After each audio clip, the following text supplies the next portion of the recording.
In 2025, Catherine Gough-Brady, Sze Tsang and Cassandra Tytler were commissioned by Perth Institute of Contemporary Art to create an augmented reality work called ARia, Song Unseen. Through sounds composed with nature alongside semi-abstracted visuals, ARia, Song Unseen is an augmented reality work that reveals the hidden destruction of Perth's urban canopy by the polyphagous shot-hole borer. The artists, Gough-Brady, Tsang and Tytler, have individually been creating works examining human relationships with the non-human world and the violent effects of the Anthropocene and colonisation. This is the first work where they have collaborated with each other. By working together, and with Hyde Park Boodjamooling, they enact the collaborative processes the AR work itself seeks to inspire. There is an iterative quality to AR works as they debug, grow and change with each outing. Later this year, the work will return to the municipal park that inspired it, for an exhibition at 2 park events. Our analysis in this paper is based on the initial exhibition of the work. Each artist will share their thoughts on their participation in this work. Gough-Brady focuses on visual language, Tytler on interactivity, and Tsang on the audio elements of the work. This tree here is infected. It's a host tree, and the only evidence that we can see from ground level is the white milk sap. What's happening inside the tree is that the borer is digging through the vascular system. On top of that, they implant a fungus inside there, and that's what's upsetting the tree because it's cutting off the lifeblood to the tree. Now, exactly how long a tree like this can survive, we don't fully know, but we do know that ultimately it kills trees without any intervention. And we don't know yet of an intervention that actually works and can be used to save trees at this point. I have found it difficult to visually capture the absence of trees that have died. I'm not talking about filming the act of them being cut down. I'm talking about filming their absence.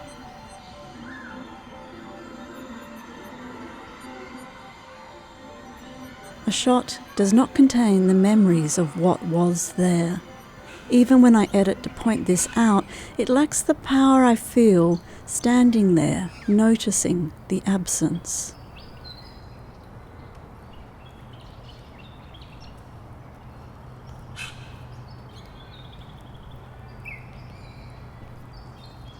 It's hard to capture this sense of loss through the lens.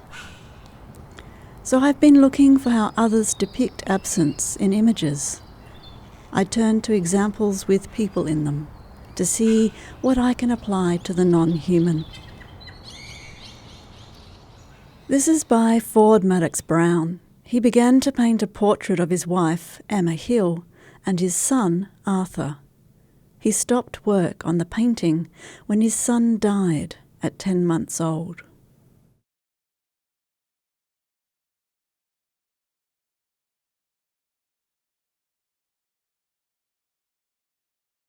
I wonder if absence is best depicted visually through incompleteness, and that the effect of absence is feeling incomplete.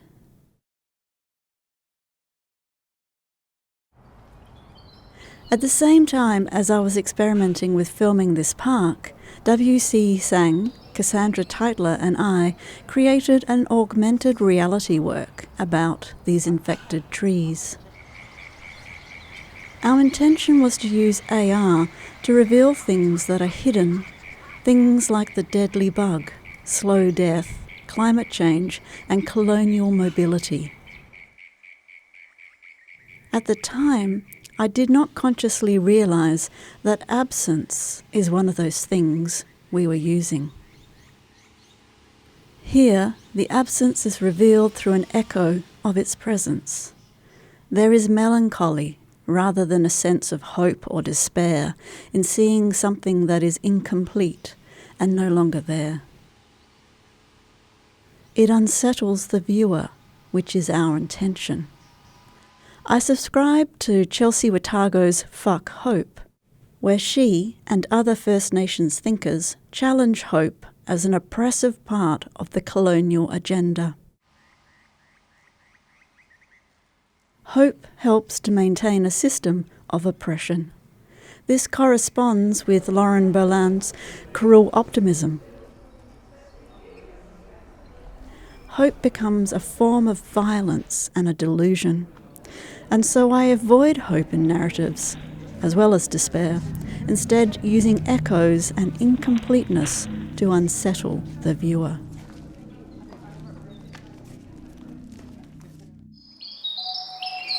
When I watch the documentation of ARia Song Unseen with some distance, what stays with me is its game-like visual language. We refer to the form as a ghost tree, both for its translucency and as a conceptual prompt. In its prototype, the tree was placed on wood chips. In future iterations, it will appear within a local park. In both cases, it is introduced into a site where a tree is no longer present. The wood chips point to the culling of trees. In the park, its effects are less visible, but still there. The viewer encounters the tree through a screen where it appears as a digital overlay within each physical site. My interest in the work is centred on interactivity. Rather than offering control, the work structures a set of conditions in which the participant's movement produces consequences. The participant's position determines what they see and hear, changing as they move in a circle around the central focal point. Moving closer does not provide a clearer view of the tree. Instead, the branches break apart into fragments or blur, so that proximity reduces visual clarity rather than increasing detail.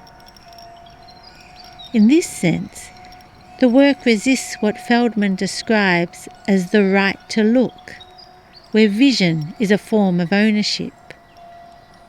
Those recognised as sovereign subjects are privileged in their right to look, and others are objects under their classifying gaze. Here, visual access does not stabilise the image or grant mastery, but contributes to its breakdown. A similar logic operates in relation to the polyphagous shot-hole borer. At around 2 millimeters in length, it is typically identified through its effects on the tree in the form of entry holes or staining. Just as the borer's presence is indicated through the absence of a hole, the tree's disappearance is made perceptible through the participant's movement and position. Understanding occurs not through their right to look, but via their movement and the changes in the audio that follow. Interaction produces consequences, but not those of visual clarity or control. Alongside bodily movement, the ghostly tree, visible only through the screen, positions the participant as both implicated in its story and as an interrupting force. Because what can be seen shifts as the participant moves, the work cannot be apprehended in a single moment or a time progression. Instead, temporality emerges through the participant's movement. Demos reminds us that there's nothing natural or inevitable about how we organise temporality. Time is not neutral. What lies ahead is already organised through colonial and extractive ways of structuring time. This shapes the kinds of futures that can be perceived or imagined through our current conditions.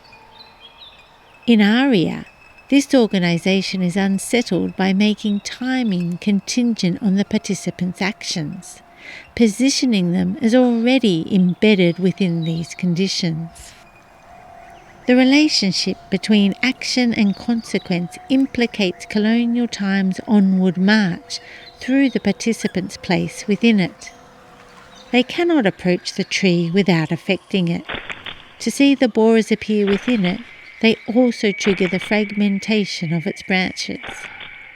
To continue through the work, they must encounter the sound of chainsaws that cull the trees, where the ducks respond and the drone of crickets becomes discordant. Environmental loss is not presented as a finished event. It unfolds in relation to the participants' position.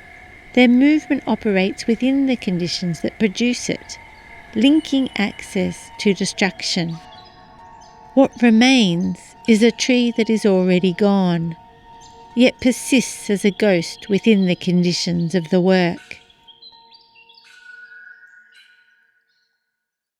Sound for ARia Song Unseen was an important part of creating an immersive experience by bringing the site, Hyde Park, Boodjamooling, into the gallery space. Therefore, the work features field recordings both within the app itself and playing on external speakers as participants enter the space. The field recordings acted as an anchor for the work, giving context to the visuals both within the app as the ghost tree and outside of the app with the tree stump and wood chips scattered around the space. As a sound composer, I use field recordings in several ways. Firstly, as a way of situating place within work, and secondly, as a form of self-reflexive narrative. Sound is a powerful medium to reflect upon the history, geography, and cultural significance of place, as well as on my own emotive responses. I resonate with field recorder Stephen Feld, who notes in observations on his practice, I am always part of my recordings. I can always listen to my recordings and recover my breath, my bodily presence. The recording is always the audible trace of my presence as a listener.